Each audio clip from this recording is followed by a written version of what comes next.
think being around watermelons all day, you might get sick of eating the sometimes messy snack, but not for farmer Dan Van Groningen. That's good. That's crispy, it's sweet, it's wet. It's everything a watermelon should be. But then again, he's had a lot of practice eating watermelons at his family farm in Ripon. For more than 70 years now, they've been growing the picnic favorite and have loved every minute of it, seeds and all. 1939, we started growing watermelons the first time. My grandfather did. And my father was young then, and he would do the harvesting. They would load the watermelons into small little trucks and bring them to the rail car and load them, stack them by hand in the rail car. And that's how a lot of the watermelons were shipped. Dan's right. When it comes to the harvesting of watermelons, not much has changed over the years.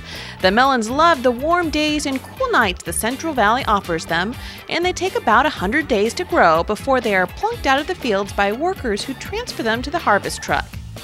While they still grow the traditional seeded ones, they have planted more of the seedless watermelon varieties in recent years as they're becoming a consumer favorite.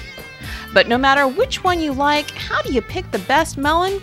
We turn to the expert. So anyway, I would pick this watermelon simply because it's all filled out on the end. This is the fill out end. You know, here's where we cut the stem off right here.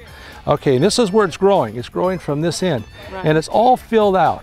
See how it's all filled out right now? If it's indented somewhat, it's still growing. Okay. Now that is one of the things to look at. You want to have one that sounds good. No, yeah, what's the thumping? Okay, I mean, is that an urban legend or well, the thumping is after you've picked a watermelon in the store. Let's say you assume all the watermelons are ripe in the store.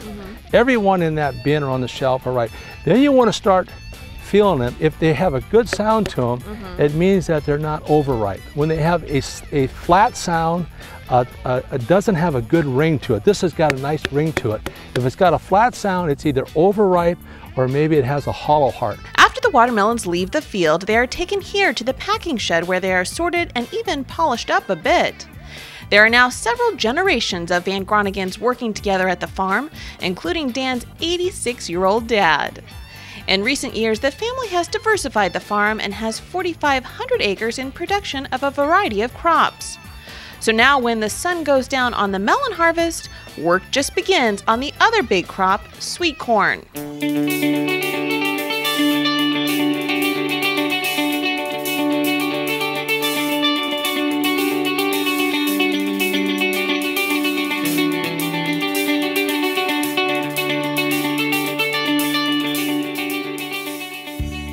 You know, we like to do it at night because the corn's cooler at night, and it takes less to get the heat out of the corn at night. If we harvest during the day, there's way too much heat in the corn, and the corn will go into a starch. After harvest, the corn is kept cool at the packing shed and is quickly sorted and boxed up on ice. Dan says he hopes to harvest more than 19,000 ears of corn per acre, and with 1,000 acres planted, that's a lot of kernels to say the least. But luckily they've got a lot of loyal customers, like the Cattleman's restaurant chain of Northern California. We get it here, we prep it, we wash it real good, we get it ready for the pot. It's in the pot, I would say no more than 20 minutes. As soon as the water boils, we turn it off, we ice it down, and we just put it away, ready for the cooks. All the cooks do after that is just put it on the broiler. They grill it for a good, I would say no more than 8 minutes, just to get a nice color on it, make sure it's got enough butter on it, and we serve it up right away. But not all of us are fortunate enough to have a nice meal out. A growing number of people in need of assistance in the San Joaquin Valley has prompted the farm to give back to its community.